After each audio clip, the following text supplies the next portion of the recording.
Mr. DJ. Hey, check this out. We got a great show coming your way.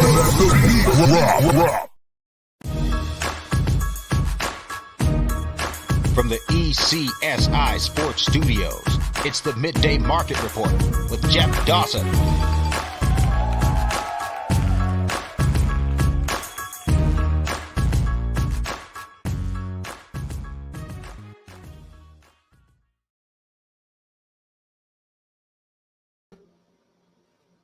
Good afternoon, sports fans from all around the globe.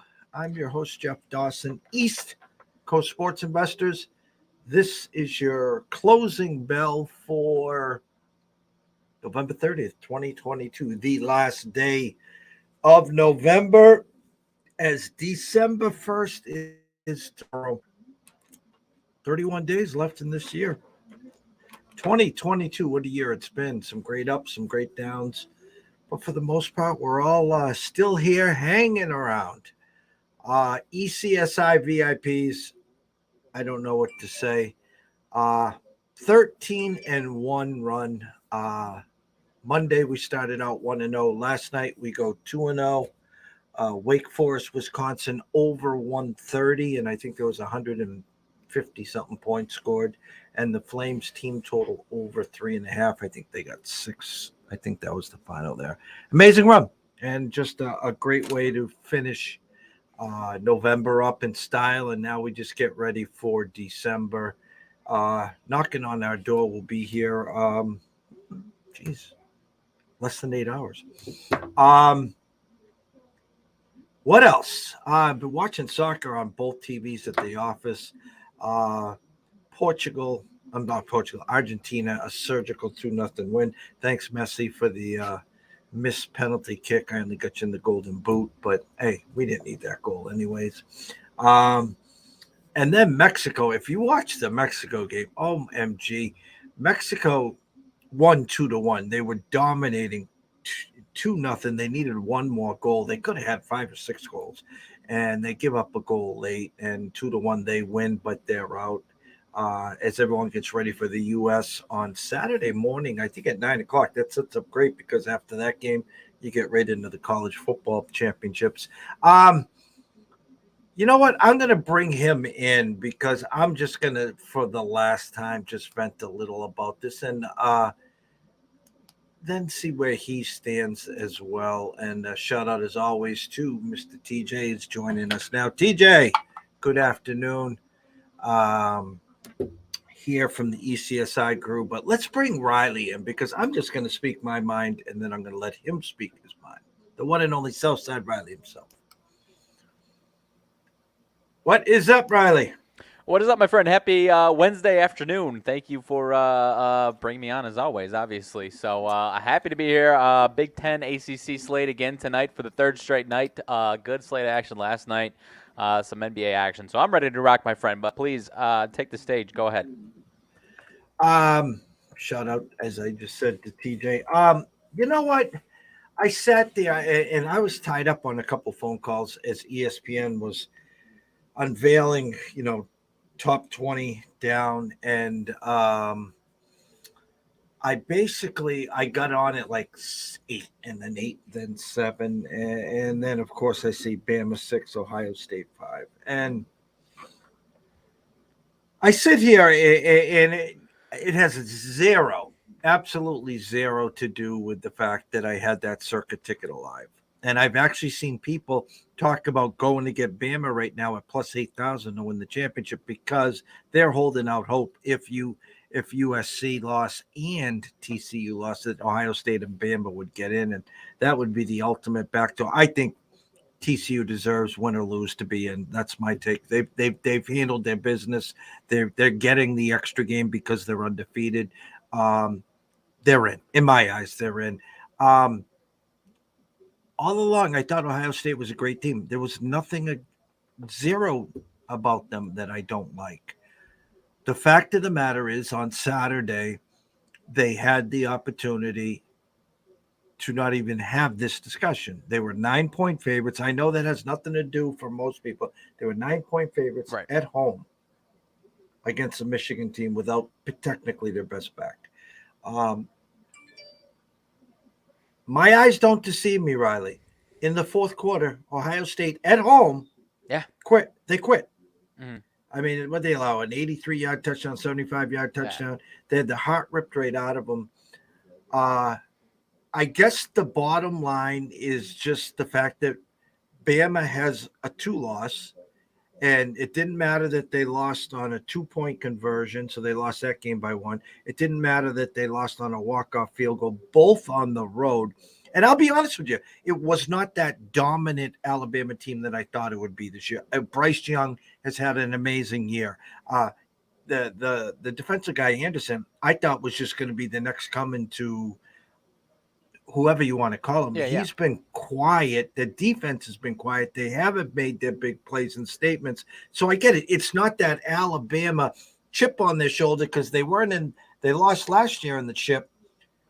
So I'm just venting, kind of sort of to vent. Hey, Ohio State, you're there. God bless you. You know something? Because here's the thing. Other thing that pisses me off is they don't get to play in the Big Ten championship. They don't get to the Final Four. Go to the Rose Bowl.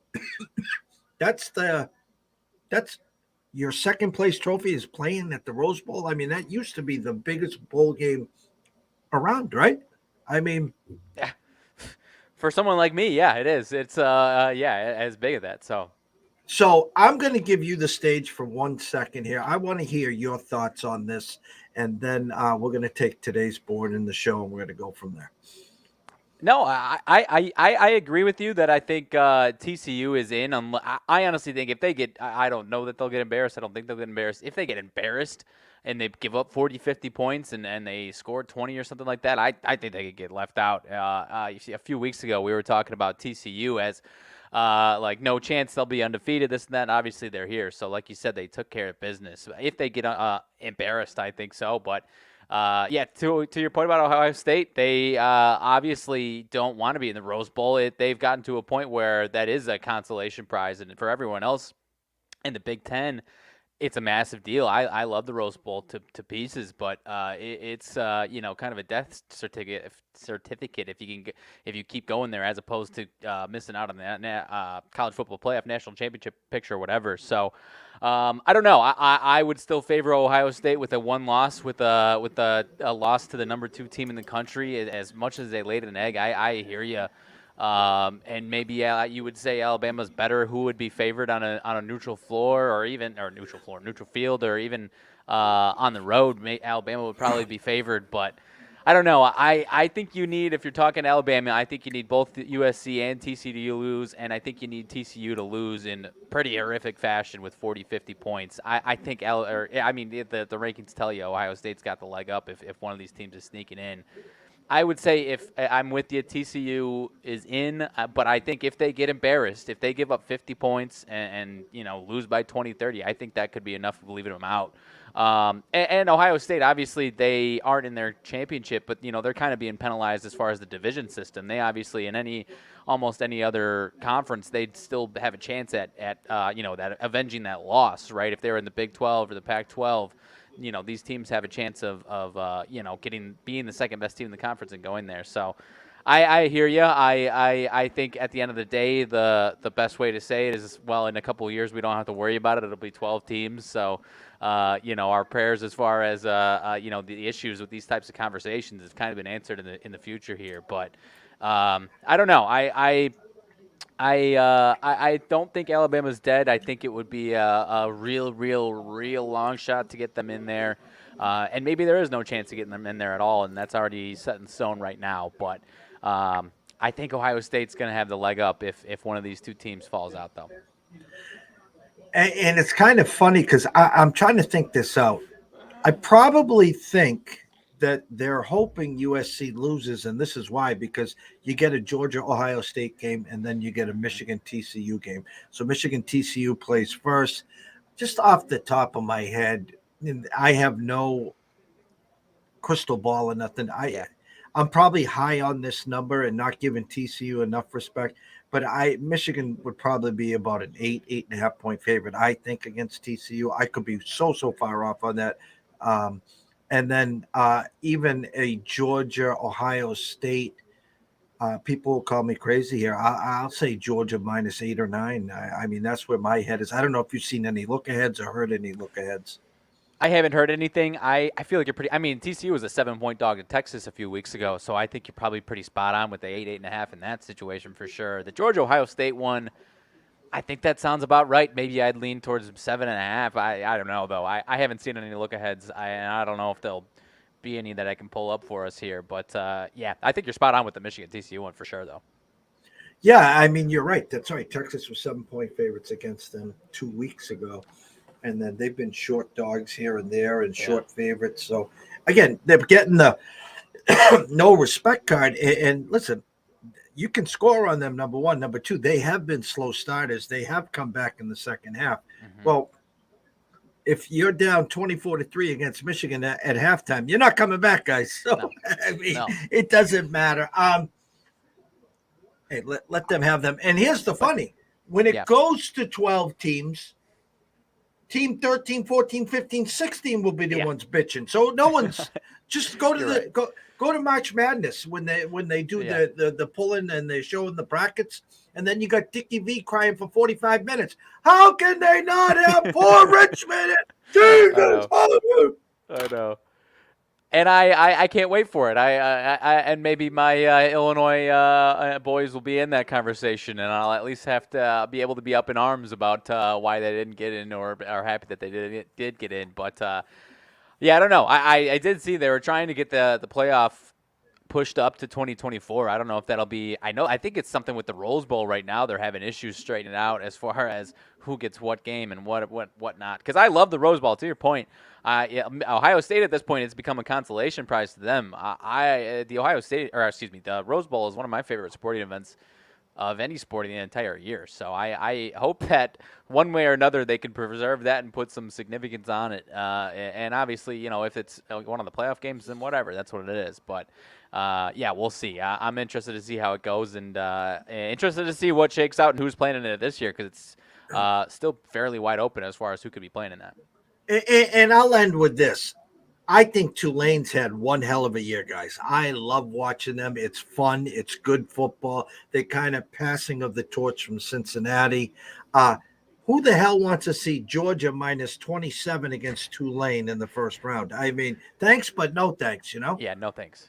No thanks. I didn't. Is that a conversation? Are you talking about for this year or like the?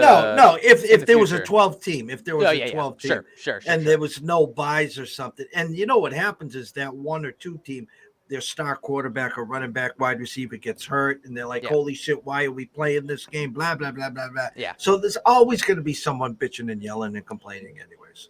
100%. I hear you. And hey, Michigan, if they sleepwalk and just think they're going to roll through Purdue, Purdue's offense is built for a dome. So I think it could be if Michigan sleeps through it and expects to roll through them, then they might have a bigger test than people are giving them credit for. But obviously, if they show up ready to go, they should have no problem.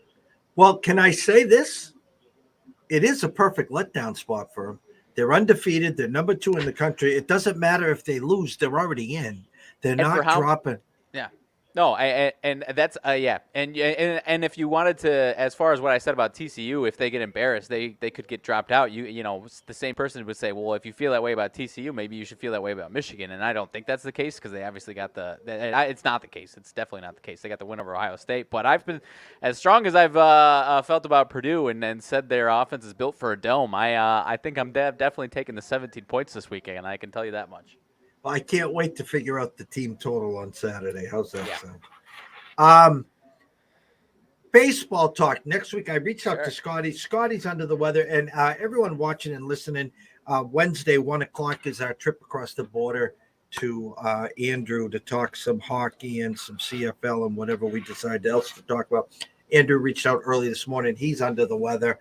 The wife talked about COVID and the flu ramping up again. So everyone watching and listening, can you double up on your vitamins? Can you start drinking some fluids? And listen, I'm not germophobic or anything like that, but it's the holiday season. A lot of handshaking, hugs, family members, yada, yada. So just keep an eye on that because it's nothing worse than being sick for the holidays. But what I told Scotty is Sunday night, Hot stove kicks off the week. Next week is all going to be hot stove potential deals, trades, yada yada yada. And PB said, would they drop to 4 and play Michigan? Depends upon what TCU did. I don't think they would, because they would still set up an Ohio State, Georgia, because I don't think they would. I think he's wanna... asking if Michigan loses, would they drop to 4? Yeah, that's my point. Is Okay. Michigan, because it would depend what TCU did and obviously USC did. That's where I'll go with that, because Ohio State not playing is not going to go from 5 back to say 3. They're not making 2 jumps, so they would only make 1 jump there. Yeah. So if they got blown out or even upset at the end, they would drop from 2 to 3, I think, at most. Again, it's an extra game. Yeah. Ohio State wouldn't be the benefit of Michigan losing as they would obviously USC. Right. So back to baseball for a quick hot second. Word on the street locally is that Xander Bogaerts has cut ties. He has taken off the gloves, and he's basically waved the white flag and said, Boston, thank you very much. That could be Scott Boras talking. And Dombrowski's with the Phillies. I said all along last year the Cardinals want Bogaerts. They've been quiet. Then I heard the Phillies with Dombrowski. Heard today, Trey Turner, $30 million a year, Phillies. Now, if that's the case, you got Bogaerts, you got Correa, and you got Dansby. So my buddy in San Diego reached out to me and goes, what do you hear and what do you think? And I was like, well, if you want Bogaerts, go get him now, because they talked about Trey Turner, they talked about DeGrom, and they talked about Judge, how those guys, the big market guys, would wait till January, February. Yeah. And these guys, the owners and everyone else is saying, guys, if you do that, the money's going to be gone. The money will be gone. So we need Trey Turner to set the market. Obviously, you need Judge to set the market. TJ says they can pay him $35 million a year. Hey, listen, he'd look great. And I'm telling you, if the Red Sox let Bogaerts go and they sign Trey Turner, I'll go meet him at Logan Airport. I'll introduce him. I'll bring him over to Fenway myself. Windy City, any rumblings, or maybe just an early Christmas present or something that you're thinking could happen next week? Yeah, you know what? Obviously, lose Abreu, and as far as I've been pretty. I think it's fairly certain. I shouldn't say certain. Who knows, man? But it doesn't seem like we're going to be players as far as making a big splash. But it does. I am happy that we appear to be making a more concerted effort to build around our core of guys and at least have a team like you. Yeah, we've talked about it. The softball defense, getting that out of the way.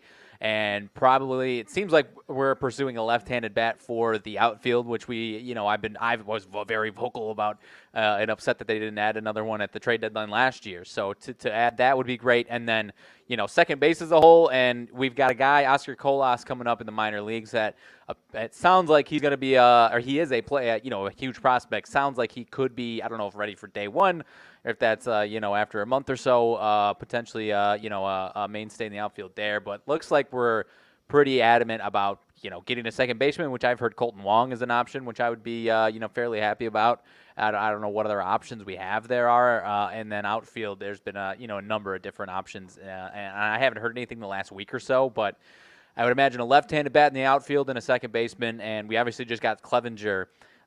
Which, not a bad signing. If we can turn him around, will be really, really nice, obviously. But people are upset as far as letting a 29-year-old Carlos Rodon walk, who was off of a really nice season. Part of it was injury concerns, and then bringing in a 32-year-old guy for close to the amount of money, maybe a little less, but half the production as Rodon for still, I think, $12 million for a year.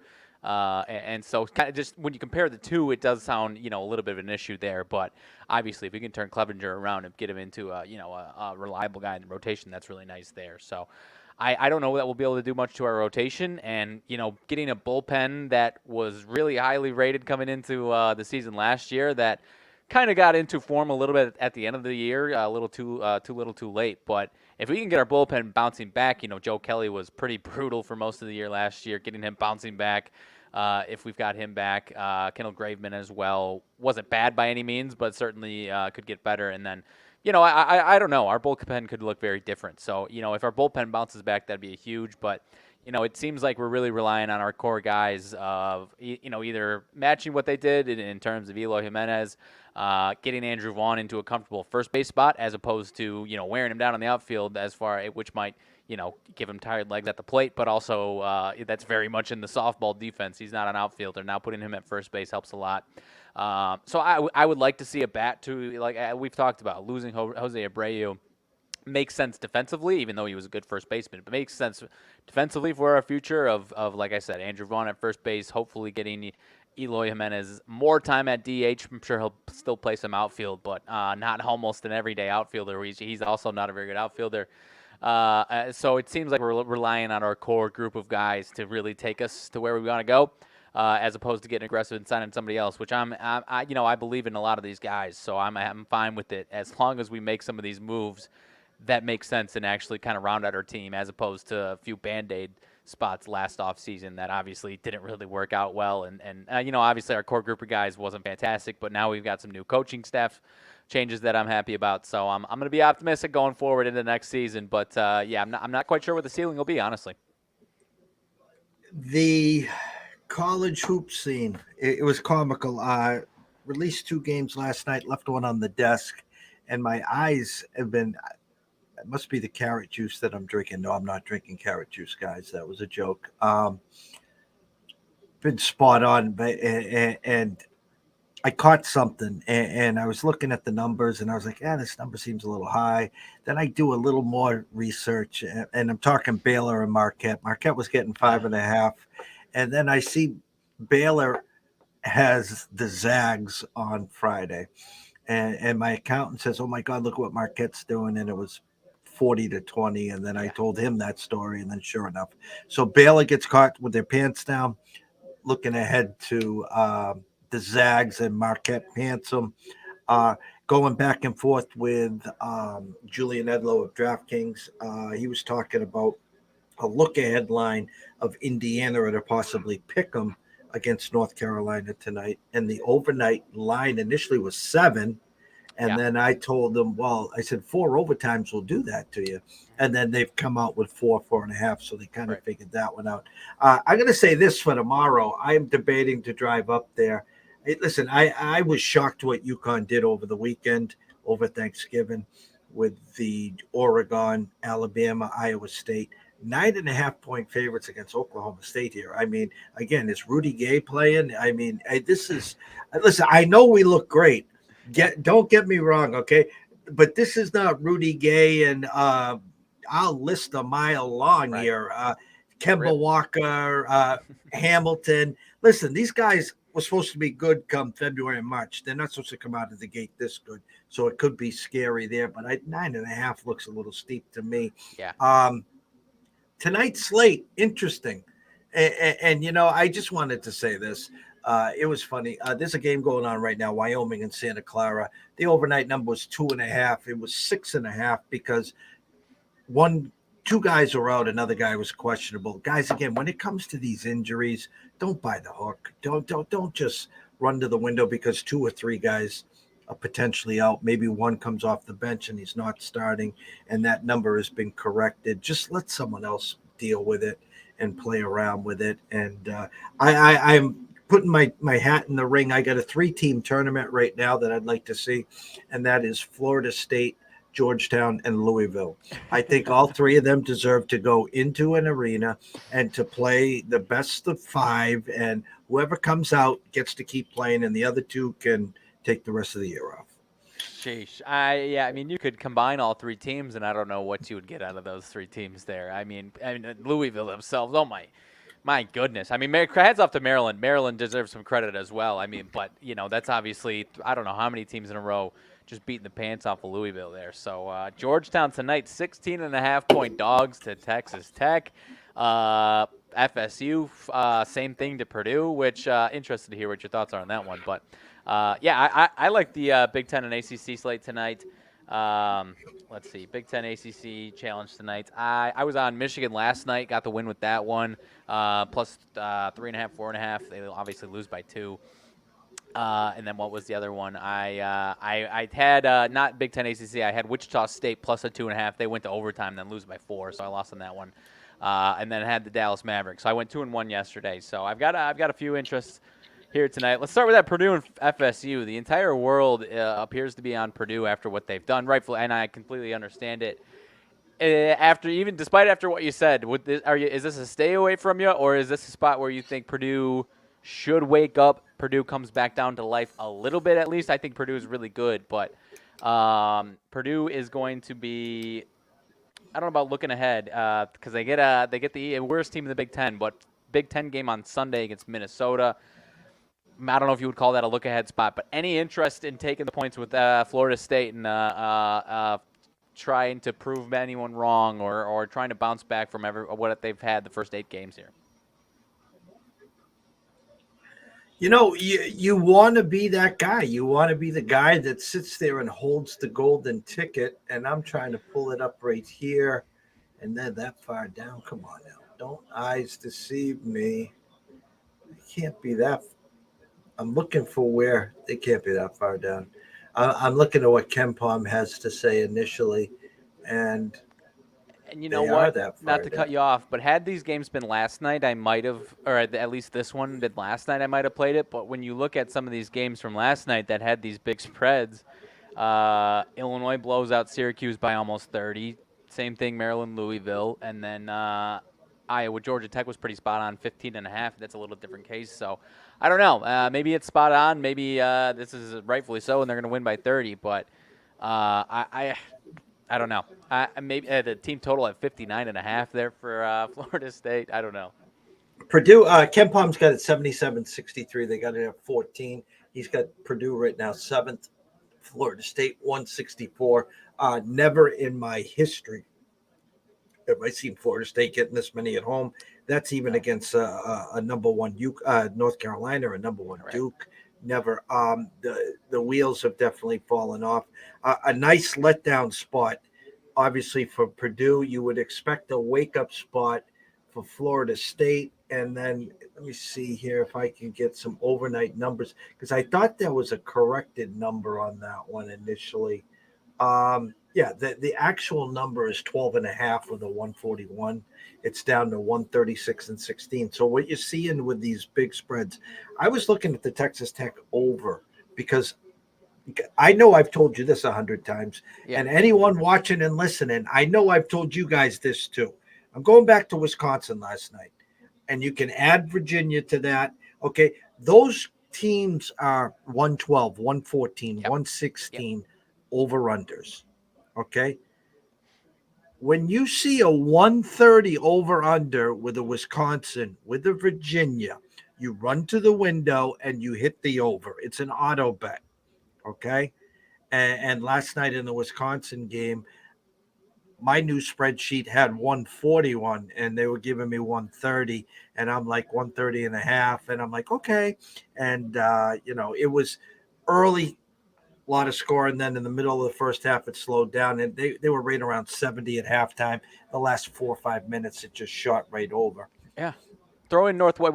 The one we were talking about on Monday was Northwestern Pittsburgh. Throw Northwestern this season into that conversation. The high 120s, 130s. I mean, and that one, and Northwestern ended up scoring only 58, but gives up 87, right? So So maybe we were wrong about what the outcome was going to be. Maybe we thought it was going to be the other way around, but regardless, the over was the play on that one. So and getting back to Texas Tech, they're in the 130s, and I saw a 140, and I'm trying to figure this thing out. And here's the problem with these bad teams is Texas Tech, Purdue, some of these other good teams will shut down the poor teams. So you'll get your additional points from Texas Tech. You'll get them from Purdue, but it's the other side that's not showing any resistance, and they're not scoring. So it's hard to take an over. Like tonight, I'm going to go to that. Let me go to the Florida State game because you were talking about that. Yeah. And I'll tell you what I'm talking about. Do you have the team totals right in front of you? I can pull it back up. I saw an hour or so ago, I saw 50, yeah, it's still 59.5 for Florida State. And And so, per, 75.5, 76.5 for Purdue. Purdue. So initially you'd say, okay, I think Florida State's going to get more than 59. They got to get into the 60s. They got to make this competitive. Again, it was a 12 and a half, a Right. corrected number of 16 here. But usually what you'll see in these cases is Purdue close to 80, and you'll probably see Florida State in that 54 to 56 range. So Right. it's kind of hard. That's what I was looking at in the Texas Tech game today. I was like, wow, that seems a little high. What are they looking? And then I'm like, I don't think the other side's going to put up enough points to get that over. Right. And like I said, this game was last night and we hadn't already seen a sample of 8 Big Ten ACC games, I think I might have been on Florida State, but, it was kind of that way. Exactly. I think Illinois kept Syracuse to 44 points. Maryland obviously keeps Louisville to 54 points, so I could see it kind of being the same type of script in this one tonight here, which, would be planning another funeral for Florida State there as well. So let's see. I had another one that I was interested in to talk about. Well, actually, all these Big Ten games I'm interested in talking about. Rutgers and Miami. Miami 3.5. Is this is Rutgers being undervalued, or is this a spot where something fishy is going on? 62% of the bets and money, though, I see were on Miami. Is that not enough respect towards Rutgers, or is this a rough spot for Rutgers? I would be taking Rutgers at the rack. I like them at home. Yeah.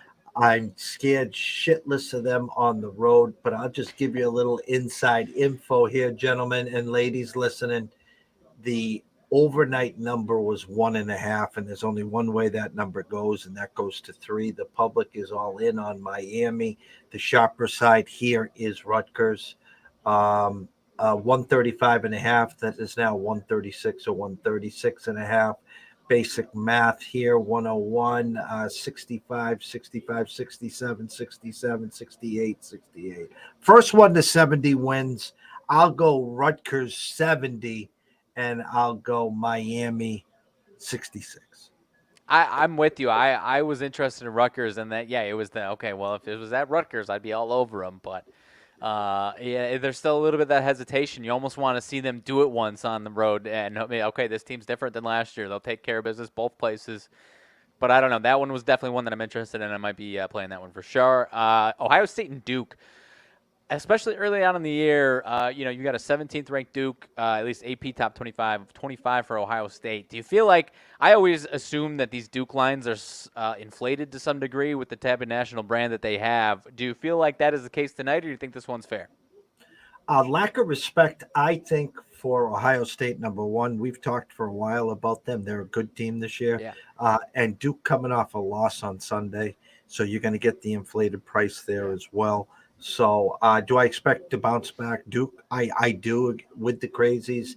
The overnight number was 4.5. The public's got it to 5.5 with a 135. Again, 65. I think if Duke gets to 70, Ohio State's in trouble. So you need this game to be in the 60s. TJ talked about FAM. TJ, 30 years plus ago when FAM was just in its embryo state, Mike and the Mad Dog, Christopher Russo, Pete Franklin, the morning show there with, I'm forgetting his name now, not Howard Stern, but there was someone else there, and I'm drawing a blank there. But my point is, yes, I am a huge, huge, huge FAN fan. They were,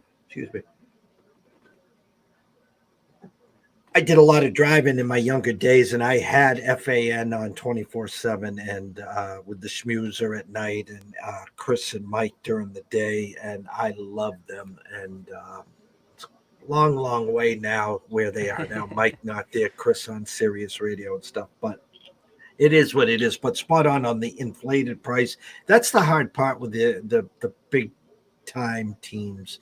It's not only are they inflated, number one, number two, they're on TV, number three, they're coming off a loss. So you got to pay a high tax if you want to play Duke tonight. Right. And if I had to go anywhere, it'd be Ohio State, but I still, there's some hesitation for me. It could be Duke. It wouldn't surprise me if Duke had a really nice night. So I've had less belief in teams in the past of Duke. I'm not saying I'm a believer in them. I'm kind of neutral on them this year, but there's been times where they just haven't been very good and still had those inflated lines, and it's, I can't remember. They had a rough streak. I think it was 2 years ago or something like that, 3 years ago, to open up the season. That was easy bet against. But now, nothing would surprise me. I'm gonna ask you this: Duke and North Carolina are the two teams, obviously in the ACC. You got a good eye test yesterday. What's your take on Virginia? They're a pretty damn good team, man. I think they're going to be the team to. I think they are the team to beat in the ACC, unless I think North Carolina could get to that point.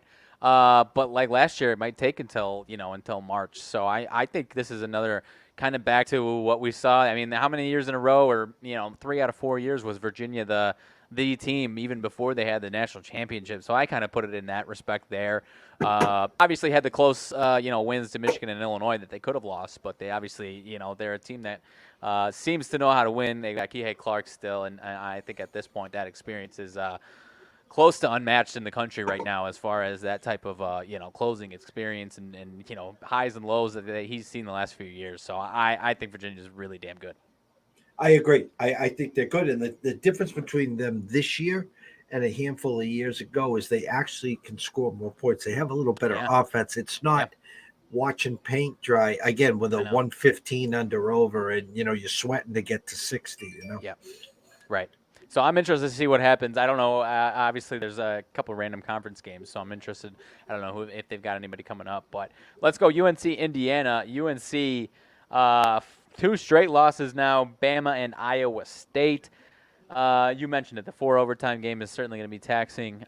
Indiana 6-0. They're a very good team. I don't know. Are you? I'm staying out of this one. Are you interested in UNC now that they're a dog? Because I bet against UNC 2 or 3 times, but it was as a big favorite, and it was those inflated lines, especially against some middle of the pack teams. But now, are you interested in them in the dog spot here? Well, again, overnight number was 7 and a hook with a 144. It's now 140. It's 145 and a half and a 4.5. I'll just say this: anyone that wants UNC tonight, I would take them in the first half. Why? Because, well, there's another 20 minutes added in the second half. Again, those 4 overtimes on Sunday are going to add up. If you're going to have a sharp North Carolina team, I'd take my chances in the first half and not worry about it. You're probably catching 2.5. I'm staying far away. I was trying even to look at a total there. I can't get to it. Ken Palm's got it 74-68. Indiana, so they got them winning by 6 here. A very good Indiana team. No Isaiah Thomas, no Bobby Knight, but they are pretty good this year, guys. So I think it's going to be a fun game. And again, you kind of nailed it. You're getting a chance that's not going to happen very often to get a Tar Heel team, losers of 2 in a row, catching points on the road. So again, would I be shocked if they won? No, I wouldn't. But again, just be careful, especially in the second half, because you could get a lot of sloppy play. Yeah, I like the first half suggestion there too. And there's a difference between being not a very good team and being just overvalued to start the season, which is what they were essentially, right? I mean, they're still a very good team. So, and again, they could elevate to being a top 5 team by the end of the season. We'll see. But Michigan and Notre Dame, the next one. Were you surprised to see this one as low as it was here? Now 1.5, 2-point favorite. Michigan State on the road here, and I can't remember what Notre Dame's KenPom ranking was, but I know it's not 77. Really 77, yeah. So were you surprised to see this one as low as this one is? 2-point spot here. This Notre Dame team is just the last few years been really tricky. I've found very specific spots to back them, and I don't know. This would seem like the spot where why is this line so short? Let's go ahead and take them. Is that where you're feeling tonight? I know this for a fact. On Saturdays when they were 2 3-point dogs at home, it was an autoplay, and they weren't just covering; they were winning the games outright. Again, Michigan State. For anyone that just woke up and has been sleeping for the last couple of weeks, Michigan State played Gonzaga and lost by 1. They beat Kentucky in double overtime by 9. They beat Villanova by 2. They lost to Alabama by 9. They beat Oregon by 4, and they just beat Portland by 1. Now, and Portland was a play. They would catch them 5 or 6. It was basically in Portland. Yeah. As you see everything here, guys, they play real close games. Number one, they are people just looking at their schedules going to say this is a cakewalk. Number two, a Notre Dame team, Radford, Youngstown State, Southern Indiana, Lipscomb, Bowling Green. Their first test was against the Bonnies on Friday, and they lost by 12. They got Syracuse on deck on Saturday, then BU, so they should win both of those games before Marquette. I would lean Notre Dame. I'm not telling anyone to run to the window here, but I would lean Notre Dame just because Michigan State is that public favorite tonight. I would assume if you're going to play Michigan State tonight, just a suggestion, probably take a look at the money line. I know it'll be around 130-ish. Don't leave 2.5 on the desk in case it lands on 1 or 2 there. But I lean Notre Dame, and I'm staying far away. Yeah, it almost seems too good to be true as far as this type of way that you and I play in a lot of spots, and a lot of people that look at it this way. It almost seems too good to be true in some respects. But minus 122 on FanDuel, the money line for Michigan State. So don't as you like to say, don't run, don't push. We've got plenty of space for you here. So I don't know. Maybe I've been close to some of these fun $1 action parlays, so I might throw one together with Notre Dame here tonight. Listen, if you're getting Michigan State minus 122 at FanDuel, guys, come on. I was born at night, not last night. Stay the hell away, guys. Yes. Do not. Yes, if you're not comfortable with Notre Dame, that doesn't mean you need to be flying into Michigan State there. So. I think only one more, the one that I had the least amount of thoughts on, and I don't have much of a read at all for Boston College. Boston College and Nebraska 5.5, 5.5, 6. I think both these teams were pretty damn close on Ken Palm. Nebraska, the only team worse than them in the Big Ten right now, I would say, is Minnesota. Nebraska is probably going to surprise some teams. They just took down FSU a few days ago here. So any interest in this game, any thought one way or another? We're 1-0 this year with Boston College. I'm going to pull them up right now. Ken Palm's got Nebraska at 111, BC at 109. We popped them against Wyoming. They won by 11. They beat Rhodey on Sunday by 4. Their 2 losses to the Talented State isn't as bad as it looked. They're not that bad. The main loss is a bad loss, but they beat Cornell, Detroit Mercy, George Mason, Wyoming, and Rhodey. Pull up Nebraska right now. Wins against Maine, Nebraska, Omaha, Arkansas, Pine Bluff. Their losses are legit losses. Oh, they beat Florida State too, by the way. They lost to St. John's, who's going to be a thorn in the side in the Big East. Oklahoma, they lost by 13, and they lost by 12 to Memphis. So I was going to say it's a BC number. Ken Palm's gotten Nebraska to win by 3. I'm staying far away. If I had a gun to my head, I would lean BC in the points here, but again, it's a coin flip. Yep, I'm 100% with you on that one. That does it for the Big Ten and ACC. I had one other one that I was curious about. What about Butler and Kansas State? Kansas State 6-0 and Butler 4-3. This one's at Butler. Butler 3.5 point favorites. Butler has been pretty damn weird. As far as when they are a good spot to take, when they aren't a good spot to take. Is this one fishy to you as far as an undefeated team being underdogs here in Butler? It's funny. Every person I listened to this morning had Butler 1, 1.5, 2. It's up to 3, 3.5. People are playing the money line. The number screams Butler. Why? Because K-State's undefeated.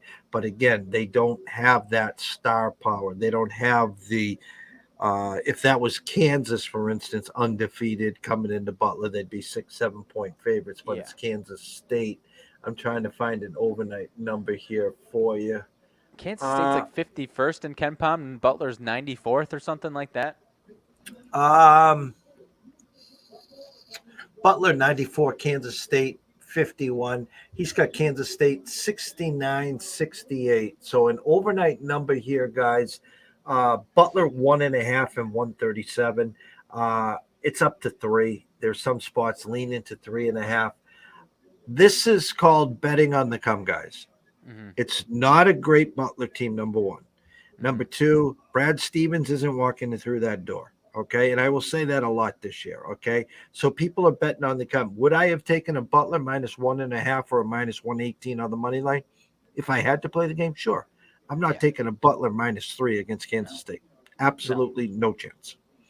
I'm 100% with you. I am honestly just taking a stance of, for the most part, staying away from these Butler games almost entirely. I mean, you had a spot against Tennessee where it was like, oh, why is this line so short? 7-point spread, and they lose by 26, and then they come in favored against BYU and win, and then almost pick them in NC State and lose by 15. So it's all over the place for sure. I'm not touching Butler on that spread right there, and there is still a brand that people think of as being better than what they are. So I'm staying away from it, but I'm with you 100% there. I have 2 games. One, I'm going to go to your neck of the woods, your favorite team to talk about, and I wanted to pick your brain on this. And the second game I'm going to bring up, people grab your pens and pencils because I think I'm on to something on this one. I could be totally wrong, but I'll get to it in a minute. Your Bradley team. Bradley against Northern Iowa, 8 o'clock start, a 5 and 136, now up to a 6.5, 137, 138. Surprise Bradley that big of a favorite, or do you respect Bradley at this point against the Northern Iowa team? I think I haven't been looking too close into these games. I'm just trying to get a quick read on what they've done. Because they've obviously lost to Auburn and Liberty, so the 4-3 isn't quite indicative of what they are. So surprised, I don't think so. I think it's maybe I would have been interested at 5, but I think a lot of people still probably view Northern Iowa as being a lot better than what they've been the last couple of years. For obviously handful of years there, they were starting to be one of those mid-major darlings for sure, and a top 25 team at a couple of different points. So no, that doesn't surprise me, and I could see Bradley taking care of business there. So the game, listen guys, when I talk about a game looks out of line, meaning when I do my eye test and I do my market report and I'm like, whoa, wait a minute, what? Last year's cash cow, one of last year's cash cows was Providence. Yes. And they were just a machine. They just, dogs, favorites, home, away, it didn't matter. And I looked, and they're playing TCU tonight. And I was like, all right, this is going to be a good game, good opportunity here. And I looked at the overnight number, and I'm like scratching my head here. And now the overnight number was 5.5 and a 136. It's a flat 6 and 133. So to me, I'm like, holy shit. I'm like, TCU 6-point favorites against Providence. I haven't heard a lot of buzz. I thought I'd be here, and the public trendy dog of the day is Providence. Right. This team made people so much money last year. It was crazy how much money they cashed. Does that number look high to you to like saying, Jesus, I got to take Providence here?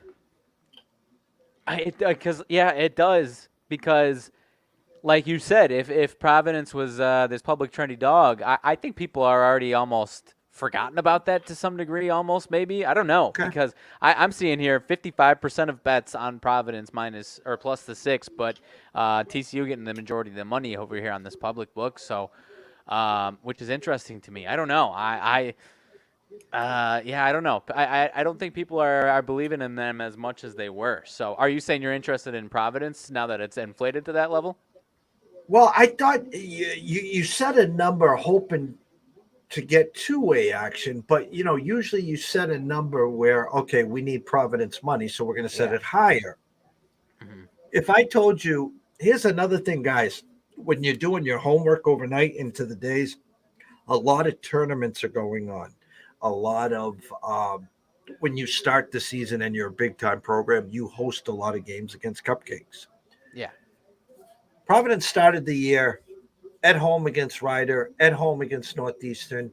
TJ at home against Stonehill. and then they went to a neutral court. So they were 3-0. Then they go to a neutral court, and they lost to Miami of Florida, and then they lost to St. Louis. So now what do? They come back home to Merrimack and Columbia. So what am I going to tell to everyone that's watching and listening? What is the biggest point that I just brought up? It's their first official road game this year. Right. First official road game. Now, again, I understand the neutrals, but that it's a neutral. It's not the totally. crowd on top of you. So now I'm going to pull up TCU, and let's just see what TCU is here. Arkansas, Pine Bluff, thanks for playing. Lamar, thanks for playing. They lost to Northwestern State. Holy cow. Louisiana, Monroe, they beat. California, they beat. And this one you should like. They beat Iowa by 13. Yeah. So maybe it's inflated a little because of that Iowa. But the fact, guys, where I'm coming with this game very simply is I thought the number was high. I thought the public would be all in on Providence. Yeah. I would lean TCU here. I maybe try to get 5.5. I have it on the desk right now. I'm weighing out my pros and cons. But for me, it would be TCU and nothing tonight. Okay. I misunderstood you at first. I agree with you. And if it was that public trendy dog, then I'd 100% be waving the flag with you 100%. And I think that one bit of hesitation would be maybe it's a tiny bit inflated with Iowa. But, I would say if it was, seriously inflated, maybe it would be a little – I don't know. I'm with you. I think as we get on through the day here, maybe there'd be a lot more public buy-in to Providence. Obviously, this one's 3 hours away. So, not, half the country's, not even off of work yet, if that's the way you're thinking about it. So I could see Providence being much more of a public side here in the next couple of hours. So I'm with you. I misunderstood you at first, but I would lean towards TCU as well for sure there. No, hey, TJ, I'm not saying Stonehill at all is a cupcake. It's funny, though, they do play home tonight against Eastern Nazarene. When I went to Bridgewater State, my work study job was managing the men's basketball team. So we played Eastern Nazarene every year and enjoyed playing them. Then when I coached for Bridgewater State, the women's team, we didn't obviously play them, but we didn't even play Stonehill. The men's did, not the women's. But no, I like where you guys are, TJ. You got to keep just trusting the process. It's going to take some time, but you should win tonight. That's all. So, and yes, I know you were kidding about the cupcake as well. So no such thing as cupcakes, honestly, unless you're playing Louisville this year. I was going to have one bring up, but it's not. I don't think they're quite the same as they were the last couple of years. Vanderbilt and VCU. VCU minus 1.5, 128. Their totals haven't been in that. VCU. I don't remember if it was last year or the year before. I mean, I was betting on their unders, even if it was 105 or whatever the hell it is. But they've been having 130s. So maybe this isn't quite the case that we were talking about with all those teams, but I don't know. Is that a situation where you put it in the same category, or maybe VCU is just not that type of under team like they usually are? I can't believe you brought that up. That's typically one of my favorite under teams as far as those 120s, like one teens team is. If I see that, VCU is in that category for me, but I haven't paid attention to them too much this year, and just looking through, they haven't had, and ironically, they've gone under in a number of these games. I think they're, let's see, they're 5-1 to the under. So I don't know. Maybe this is a spot where that seems to everyone's going to think it's under and it goes over. It's funny because I look at the VCU. It used to be up and down, up and down. They played that scrappy half-court defense, and they like to get out in transition. I saw the overnight was a 132, and it's down to a 127. So my first thought again on that game was actually to take that over. I knew it was 5-1 to the under. I got a 132 on this spreadsheet. It's down to 127. Can I get it to a 126.5? Actually, it's 127. Yeah. Let me see where they are here. He's got it at 66, 65. So he's got it at the 31 with VCU winning by 1. And the funny thing again is, what I talked about Vandy to start the year. It was horrific. It was awful. Yet Yeah. VCU was only a 2.5 down to 1.5. So I mean, I want to say I would lean Vanderbilt and the over here. He's got him at 76. VCU at 95. They lost to Memphis. They lost to Southern Miss. They lost to St. Mary's. St. Mary's is a good squad. They beat Temple, Morehead State, Fresno State. Okay. Now, VCU, on the other hand, beats Manhattan, Morgan State, Pitt, and Kennesaw State, lost to Arizona State and Memphis. What I said about Providence, guys, I have to also tell you, this is Vanderbilt's first true road game as well. They have 3 road. Oh, no, they played Temple. So I'll go on record, guys, over 127 VCU and Vanderbilt. Okay. I'll go over I like it. 127. I like it. I hope I would like to get some. They're one of my favorite teams to actually. Not a lot of people like rooting for unders. Obviously, you don't want to root for bad basketball. VCU has always been one of those teams where I disagree, especially when their defense is playing as well as it can play, and their defense is the reason it goes under. So I'm hoping we get back to that in the future. But I'm with you as far as the over on that one. Let's see. Any other games that you were interested in mentioning? Some good teams that I've enjoyed watching, but playing some 20, 30-point spreads or whatnot. I don't have any thoughts on any of that stuff. No, the next couple weeks will shake things out. We'll get to December. As we get closer to Christmas, we'll start winding down. We'll have some tournaments, start to get into a little league play coming up. So I think we covered it pretty well there. I know you got a big slate on the NBA. With my eye test, to be honest with you, as I scroll through 10,000. Let me throw one more at you before we move on. USC and Cal, 9.5-point spread for an 0-7 Cal team. Is that one too low, too good to be true? Cal is finally going to wake up. An 0-7 team with a single-digit spread. Obviously, USC, we've talked about. USC isn't the team they've been, but I don't know. Is that any interest to you as far as a Cal team waking up there? Oh, USC, no Scalabrini, no Harold Miner. Cal, no Tony Gonzalez. You know what? Cal has been bad. Cal has been real bad, guys.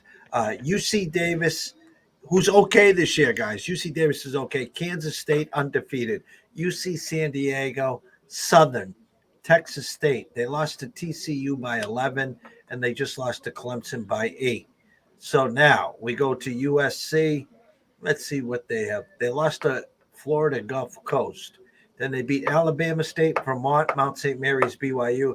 They're coming off 2 losses to Tennessee in overtime and Wisconsin by 5. Yeah. It's a get-well game for USC.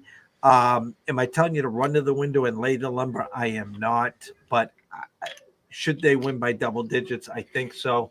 I'm going to stay away. This could land on 7 or 6, but it's a good get-well game for USC. Yeah. If they didn't have the bounce-back spot, I'd be in. I've just had some success this year with playing these either undefeated teams in a time to regress spot or these 0-for teams or 1-for teams in a time to get right.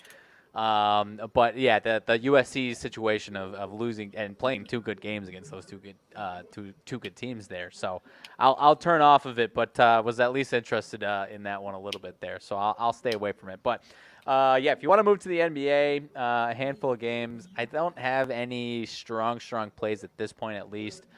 Let's see. Philly and Cleveland, the total was, let's see. The over is pretty heavily bet on the total there, 210. And this Cleveland offense the last few days, last few games has been pretty ugly. So maybe this is a time where they wake up and actually go over.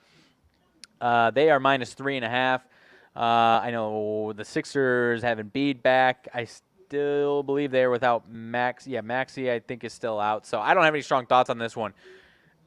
Is the under the over a little too good to be true there, and maybe we should be thinking about the under in that one? Yeah, at 212 with a 4. Now it's 210 with a 3.5. I think. One of the games the last time we talked in the NBA, we talked about the side and the under, and it came flying in. Was it Cleveland? Was it their last game, Cleveland? Who did Uh, Cleveland play? Against Toronto. Yeah, it was that was the other one where it was the biggest Toronto. public side was the over. Yeah, and it was Toronto, and I think Cleveland only put up 88. Toronto and the under, we said. And I said Yeah. Toronto should put up about 110, and I think that's what they put up, to be exact.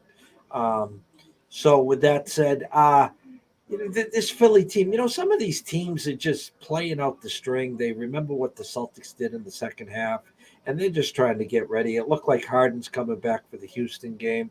I would initially lean Cleveland to win the game. Am I running to the window, laying 3.5? Hell no. No. A 210.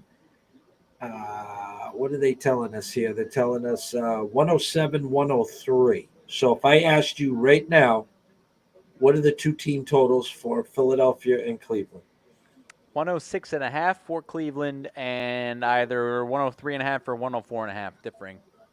So they're basically telling you this, guys, that you're supposed to take Philly. If you add the two up, then it doesn't come to 4. You could take Philly's team total. I think the game would probably sneak under, but again, opened at 4, down to 3.5. I've had Philly in these spots before. They play grab ass for a half, maybe the third quarter. They get the phone call to start the fourth quarter, and they lose by 20. And that was at Atlanta the last time I did that. Yeah. These Philly games I've had, not a ton of success with, or just stayed out of completely there. So, Atlanta and Orlando, 6 point, or maybe even up to 6.5. Actually, 6 point now. I see spread for Atlanta in Orlando. Atlanta's struggling a bit here. I know 1-4 their last 5. Orlando's lost 5 in a row. That one a little too good to be true. Maybe Orlando at home is a good side here. Live dog. The number's too low. Yes. I'm going to say that exactly. I was reading the comments there. Yeah, the number's too low. That's an Orlando number for sure. Let's see what we got here for injuries. Come on, guys. I know Mo Bamba and Jalen Suggs are out, and Wendell Carter. So the issue is the Magic have some guys that are out, but also that kind of why, even more so, why is it so low? I know Trae Young doesn't have an injury designation. Maybe we'll find out that he's not playing or something like that. That's definitely possible. But Orlando has the more significant injuries. But even without those guys, they still have some young talent that's been playing well. Hunter questionable, Bogdanovich doubtful, Jalen Johnson doubtful. Fultz, I think, is making his debut tonight. He is active. Cole Anthony is active. Terrence Ross is active. Wendell Carter and Suggs are out. So, yes, it is an Orlando number. Yeah. And credit to Bol. I mean, everyone's talking about Victor Wembanyama. Bol looks is finally progressing and looks exactly like that man. I mean, he's averaging 13.5, 60% from the field. I mean, goodness gracious, what are we talking about here? I wanted the Celtics to draft him. I thought they had a spot a few years ago, and they didn't. TJ, yes, okay. Everyone knows I love Julian Edlow. We have him on every Tuesday at 10:20 to 10:50 or 11 o'clock. He's been on the Celtics first half over team total. It's been a cash cow. Okay. Yep. So you're telling me right now it's 60.5 and it's at plus $100, plus 100. Okay. The overnight number was 225.5 with a 9.5. It's down to 223 with an 8.5. 60 plus 60 is 120, right? So if they were going to cover a 9-point spread at 120, that means that the other side would be 111. And I'm cutting it in half. I'm doubling it up for you. So I'm not here to break Julian's bubble. Anyone that's been betting the overs, like the Ohio State team total overs, if they've been making you money, you bet them until it loses. So if you've been on the train, stay on the train. If you haven't been on the train, no. It's like if you didn't invite me to your wedding, don't expect me to be at the funeral. I'm sorry. So I think that number that you're telling me right now, they go under 60.5 first half. Well, not to mention, I mean, you've got 4 straight games for Boston, 125, 122, 130, and 140, where their offense has been cooking again. So, but yeah, and if you're telling me why it's going to stay under, Miami's defense has been looking good the last few. 2 games against Washington, both wins, 105 and 107, and then just held Atlanta under 100. So, even without Jimmy Butler, their defense is at least picking up a little bit. Bam Adebayo Could be, Bam Adebayo. Some of these teams with big front court presences have been troublesome for the Celtics a little bit there. So maybe I was critical of Bam earlier in the season and kind of just wouldn't look like he was going through the motions. I think he's finally waking up and showed up for the season, is making his impact felt now. So. I'm glad we mentioned that one for sure. I don't know. Let's see. Milwaukee and New York. I was interested in New York a little bit here, but I'm gonna stay away from it. I think Milwaukee was a pretty hefty public side. You get the Giannis and the Bucks -6. Doesn't sound too crazy, right? So maybe the Knicks at home could be the right side. Were you feeling that was a Knicks number there? I thought the number looked big, and they wanted you to take the Knicks. Didn't the Knicks play last night and put up 140? Or was that the night before? They did. You're right. That's fair. Okay. And so I thought the number was a little high. I mean, is the Bucks? I have no info. That means everyone's healthy. Is Middleton coming back tonight? No, I don't think so. He's not. Okay, so I have no injury updates on that one. I thought the number was high. Knicks just put up a 140 burger. To me, it would be the Bucks or nothing, and I'm staying far, far away from the NBA. Okay. Let's see. Did I have anything else in the NBA here? My Bulls, 5.5 point dogs in Phoenix. Bulls obviously kind of all over the place. Beat the Celtics and the Bucks, then lose to the Thunder. Took care of the Jazz. I've got a bone to pick. I 2 straight nights went to Vooch over 16.5, 11 in the first half, then 3 points in the second half, 14 in the first half the other night, Jeff, and a goose egg in the second half. And they obviously get the win, but against the 2 of the bottom 5 teams in points in the paint, we appear to be allergic to making an entry pass into the lane, which is driving me nuts. So not going to be the same situation as far as that. I won't be going to Vooch. I still got to put my blog out here in the next hour or so. Won't be going to Vooch tonight with a little bit different of a team in Phoenix, obviously. But did you feel like this was a Bulls number, 5.5? Does that one feel a little too low with Phoenix 14-6? They are coming off of at least 5 in a row, I know. Just beat the Kings, Jazz, Pistons, Lakers, and Knicks. Feeling like this is a Bulls number? Yeah, I am. Chris Paul's out with the heel issue, and I was looking at Chicago's injuries, and my info button here says Dosun and Caruso are both probable. Yeah. So I think it is a Bulls number, 5.5. Wait a little longer for tip-off. You might get it to 6. For me, it'd be Bulls or nothing. I think I'm with you there. Still trying to figure out what the play to make is. I always feel like I'm a homer when I'm writing for a Chicago sports site, and I say take the Bulls on the spread, even when I firmly believe that. So I've got to write strongly whenever that is the case. So we'll see if that's what I go with. But I do like the Bulls on the spread tonight. I think that's a decent spot there. They're for the most part playing better right now, at least than they were during that 4-game losing streak there. So. Let's see. Anything else crazy? The Lakers are playing better, but I certainly am not going to be laying 6 points against just about anybody. They just choked pretty damn hard a couple nights ago against the Pacers. The Blazers still no Dame Lillard, so their lines have been kind of all over the place. They're starting to struggle now a little bit now without Dame, but their offense can still score. So I am going to be far, far away from that one. Any thoughts either or leans as far as that one is concerned? No, I stay far, far away from that as well. For me, tonight in the NBA, the shocking line, and then I do my homework. Kawhi Leonard out, Paul George out, Norman Powell doubtful, Reggie Jackson questionable. Utah 7.5 point favorites over the Clippers. Again, this load management thing has gone to another level. As much as we talk about Kyrie blowing up teams, this Kawhi Leonard, wherever he goes, he just rubs off on all these. We don't need to play. It's okay, whatever. So, but don't run to the window to play Utah because half the team's out, because usually the other team will not just cover, they'll win outright. So it's the NBA.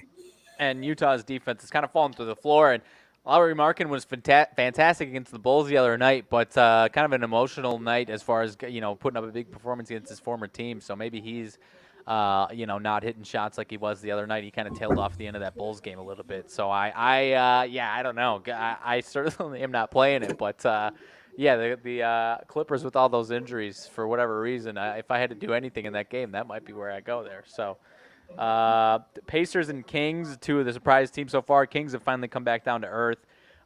Pacers have yet to come back down to earth. For the most part, at least. Kings 4.5. I honestly don't know what to make of these two teams at the current moment. I expect Indiana to fall a little bit here, but I don't know. Any leans which way on that one? Overnight number 239 with a 4.5 up to 242. 242, an NBA All-Star game almost. For me only, I would play the over for shits and giggles, beer and popcorn, but I'm not touching it with a 2 football. Yep, you could see, their offense bounced back a little bit the other night. This Kings did, and, the Pacers offense, it just had the big win a couple nights ago against the Lakers. So I don't think I've got anything else too crazy. Any of these other ones that you want to mention?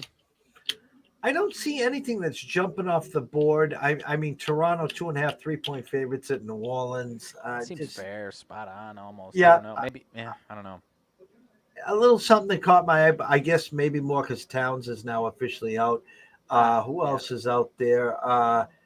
McDaniel's questionable. Dylan Brooks questionable, and Bain is out. Memphis 2.5-point favorites kind of it just caught my eye a little at Minnesota there, but again, no Towns there. The Nets 5.5, 6 against a decent, okay Wizards team. But other than that, nothing really caught my eye. Nothing else really jumped off the page. Yeah, I don't know. I've stayed so far away from that Nets team, and now they are playing better, but pretty back and forth as far as covering and not covering. So, and then I don't know.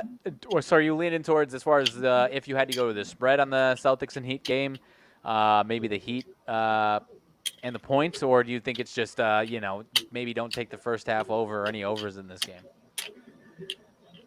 This Celtics team is playing out of it. If I told everyone here the Bruins and the Celtics to start the year, and don't quote me on the exact number, I think I saw it last, 23-1 at home outright.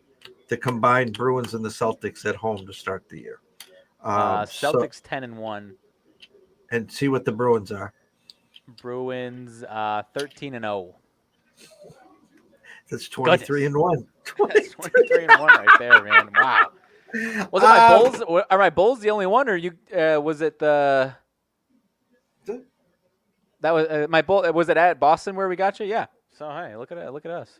Hold it. Was it at Chicago? You beat us at Chicago. We've played you 3 times, I think. Did you beat us at the Garden too? Maybe we got you both times at. No, you never mind.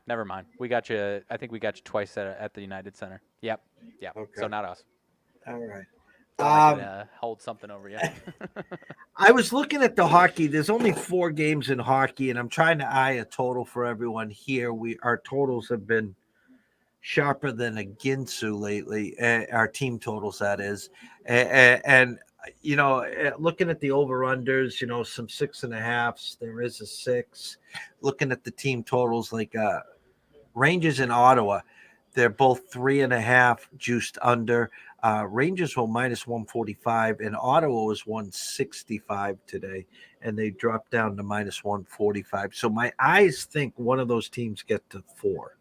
And I haven't figured that part of the Rubik's Cube out there. San Jose is 2.5. Toronto 3.5 with a 145. I'm not going to lay the juice to get to 4 there. Buffalo 3.5 under 155. And Detroit 3.5 under at 120. No thanks. And then Edmonton at Chicago. I think this is the sucker bet. 3.5 over minus 130 for Edmonton, and Chicago's 2.5 over at 120. And that's the only game that's a flat 6 there. So trying to figure the squares out by talking these college games out. I think there's a couple potentials in college tonight that we might be able to shake out again. The VIPs, listen, what we did last week, and it's a new week. We're 3-0 this week, 13-1 the last 14. It doesn't mean we're going to play 4 or 5 games today I'm not saying we're going to pass, but the fact of Yeah. the matter is, again, it's Groundhog Day. It's just get up, spin, repeat, rinse, however they say that damn saying. That's what we do here. Nothing is, bells and whistles flying off the set. There's some numbers there that don't add up, but there was no 10-point differences like in the Wisconsin over Right. to what the total was yesterday. So, again, everyone enjoying this run doesn't mean your action plays have increased or doesn't mean our plays have also increased. I didn't tell anyone to step on the gas. So Right. we'll just play out December, get to Yeah. 2023, and we'll go from there. Yep, 100%. It was, and PB helped us out. It was the Cavs that got the only win in Boston this year, Cleveland, in one of those overtime games. That was the Friday night game.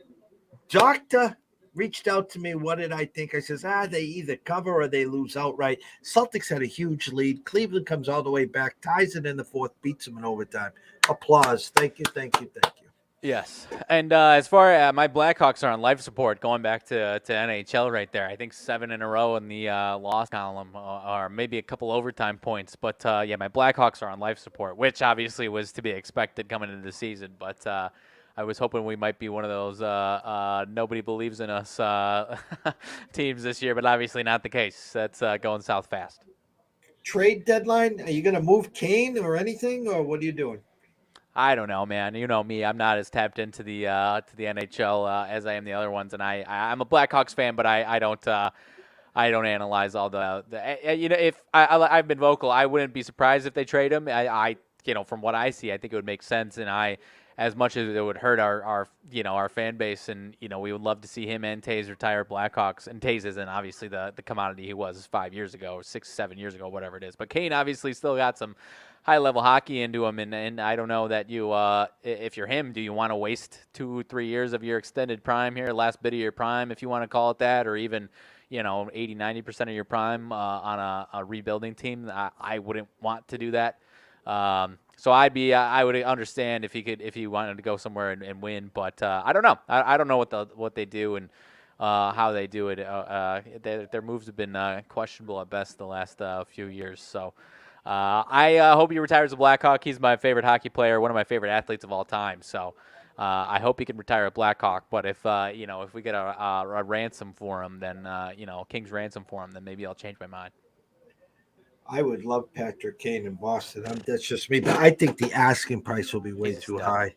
He is a big time stud. He's a stud, man. It's going to cost someone some heavy picks and prospects to pull something like that at the trade deadline. So yeah, he's a statue. He's going to have him and Taze will have a statue in 10 years, no doubt, man. They've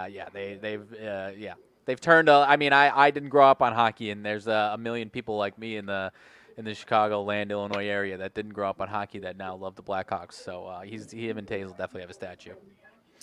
Tomorrow is Thursday at 2:30. I will have Dan Alexander on. We'll be doing the Philly special there. 4:00-ish my time. We'll come back if you're available. We'll run the closing bell. Thursday night football, Bills at the Patriots. Line's down to 4. Vegas has got this pegged at 24-20. Mixed reviews there. I think Buffalo should score more than 24 points, to be honest with you. They haven't covered in a long time. I think the Bills win, but again, the Patriots season is on the line on Thursday. I don't think Damian Harris will go for your fantasy guys. Plug and play Stevenson, play all your Bills guys, Josh Allen, Gabe Davis, Steph Diggs. You can pencil Knox in if you don't have another option there. Weather should be fine. Mid to high 30s, wind around 8 miles an hour. So no problems there. Both teams coming off a Thursday game, so there's no added rest for either team there. They were played on Thanksgiving. So we can break that down. We'll break down some college, some NBA, some NHL. Friday, we have been doing a Big Ten review. My question to you is there any, other than obviously Michigan and Purdue in football, is there a Big Ten basketball slate for the weekend? Illinois and Maryland actually play Friday night in basketball, so that's maybe one of the games of the night. Indiana Rutgers on Saturday, Wisconsin Marquette on Saturday. Ohio State plays nobody, and then Sunday Kentucky, Michigan on Sunday, Nebraska, Creighton on Sunday, Minnesota, Purdue, and Northwestern, Michigan State. So Sunday's got a nice little slate there. So we'll run Wednesday. We'll break down the Michigan Purdue game. We'll talk about the Illinois basketball game, and then we'll break down the college basketball for the Big Ten over the weekend. So could you get a full plate? Yeah, sounds good to me. Maybe a little quicker than the Big Ten football slates, but no, that's Illinois, Maryland. I didn't realize that was on Friday, so I'll be excited for that one. And is that at Maryland? It is at Maryland, yes. Oh God, Friday night special. Here's what will happen. Okay, Illinois, Maryland. Let me see how good I am right now. Illinois, Maryland, at Maryland, Friday night. Are they going to do it to us? So my gut would say Maryland 2.5. That's what my gut would say. I don't have a look ahead, but I'll cheat the system. I will cheat the system. Let me see here. Maryland. This has been a pretty good matchup the last 2 years. All right. I said 2.5.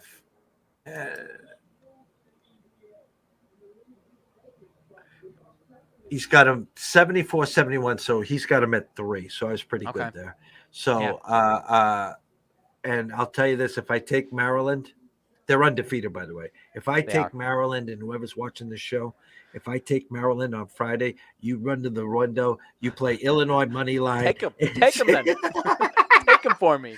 Oh my God, they're my kryptonite. Oh my God, I keep bringing up the story. I had them on a Sunday night. I had them to close out a big parlay. I had them individually, and I was doing something. And first flash was Michigan State 20 and Maryland 3 or 4, and I'm just like, oh my God. Came all the way back and tied it and still lost. I know. Anyway, so we got some good stuff there. So I can't wait. All right, everyone watching and listening, thank you. Without you, there's no ECSI. Tomorrow is December 1st, 31 days left in 2022. Then on 2023, January 1st, 2023, will be ECSI's 8-year anniversary of public service. So I am super, super, super stoked there. January 1st, 2015 was our first day on social media. And now we're already up to 8 years. I keep saying this. I'll say it again. We are on the cusp of the national stage and platform.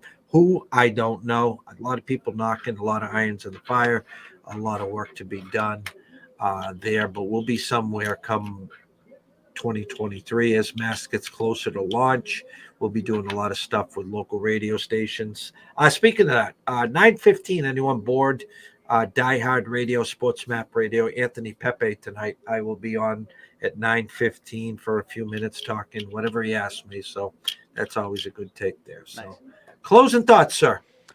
Nothing crazy, my man. We touched plenty of it. So, I'll have I've got to get Bulls are a little bit later than usual, so I've still got a chance to pump out my blog here. So give me a view on that. For my Bulls blog here tonight. I'm not sure if I'll take the Bulls or if I'll try and get cute with the player prop. I've had a lot more success with player props not named Vucevic, so maybe that's where I go tonight. But no, nothing crazy. Keep it posted or we'll keep you posted for what we've got going on. Love Big Ten basketball as much as Big Ten football, so I'm excited to keep breaking those down every Friday and obviously whenever we got them on the slate during the week. So nothing crazy. I'll be ready to rock for tomorrow and Friday for what we've got going on. Sounds like a plan. For myself, Jeff Dawson at EC Sports Invest, from the one and only Riley Magnuson at Riley_Magnuson, the one. We wish everyone a blessed evening. Have some fun. Sprinkle a little something on a few games to scratch a couple itches. ECSI VIPs. Alert will be coming out sooner than later. Don't expect a big slate. We'll probably have 1 or 2 plays unless we get some late-breaking news here. And as we speak, I told you people listen here. The Blackhawks-Edmonton game now creeping is 6.5 in a couple spots there. So people starting to run to that Edmonton over 3.5. They heard you say the Blackhawks on life support. And who knows? Maybe Belfour's in that tonight for you. How's that? Hey, if you're telling me to bet the Blackhawks, then you can get me interested. No, I've had some. I just because My girlfriend's not a huge sports fan, real quick, but she loves the Blackhawks. So anytime we can, I've had it on. I think it was Friday. I was having a nice day, so I was like, I'll throw a couple bucks on the Blackhawks down 2-1 in the third. They tie it up and then lose in a shootout. So I've had some bad luck jumping in for fun on these Blackhawks games down the stretch. So hopefully tonight's different. Go Hawks, go! How's that? I'll take it. All right, peoples, have a great night. Always, I haven't said this. This used to be my close every day, and I probably won't even remember it, but I will say this anyways. If you are wagering today, please do it responsibly. If you have a problem, pick up the phone. There's an 800 number available. Ask for help. Why? Myself and Riley care. We want to see you here today, tomorrow, next week, next month, through 2022 and beyond. From myself, Jeff Dawson at ECSI Sports MS, Riley Magnuson, Riley_Magnuson, the one. Everyone, have a great, great night, and we will see you bright and early tomorrow morning.